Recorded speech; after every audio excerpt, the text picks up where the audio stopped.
2025వ సంవత్సరంలో ధనుసు రాశి వారికి జరగబోయే 5 ముఖ్య సంఘటనలు ఏంటో తెలుసుకుందామండి. ప్రతి వారికి కూడా లైఫ్‌లో వృత్తి, వ్యాపారం, ప్రేమ, పెళ్లి, సంతానం, విదేశీయానం, ఆధ్యాత్మికత ఇవన్నీ కూడా ఎన్నో రకాలుగా డిజైర్స్ అండ్ డ్రీమ్స్ ఉంటాయండి.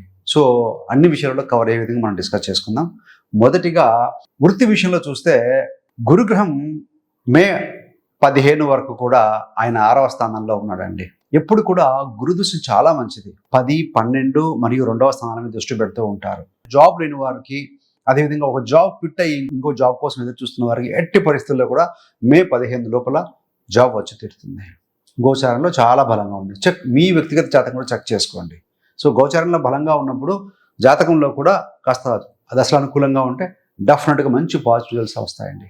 రెండవది వ్యాపార పరంగా 7వ స్థానంలో గురుగ్రహం ఎప్పుడైతే స్థితి పొందుతారో మే 15 తర్వాత నుండి 7వ స్థానంలో గురుడు ఉండి లాభస్థానం మీద మరియు 3వ స్థానం మీద దృష్టి పెడతారు. అంటే వ్యాపారం ఆల్రెడీ ఎవరైతే చేస్తూ ఉంటారో వారికి మంచి లాభదాయకంగా ఉంటుంది. వారి బిజినెస్ ఎక్స్పాండ్ అవుతుంది. దూర ప్రాంతం నుంచి క్లయింట్స్ రావటం, మరి కొంతమంది ఆన్లైన్ బిజినెస్ కూడా ఇంప్రూవ్ చేసుకునే అవకాశం చాలా బలంగా ఉంటుందండి. మూడవది ప్రాపర్టీ గురించి చూస్తే 100% ప్రాపర్టీస్ కొంటారు. ఎలా అంటే ద్వితీయాధిపతి శనైశ్వరుడు ఏప్రిల్ 1వ తారీఖు నుండి 4వ స్థానం వెళ్తున్నారండి.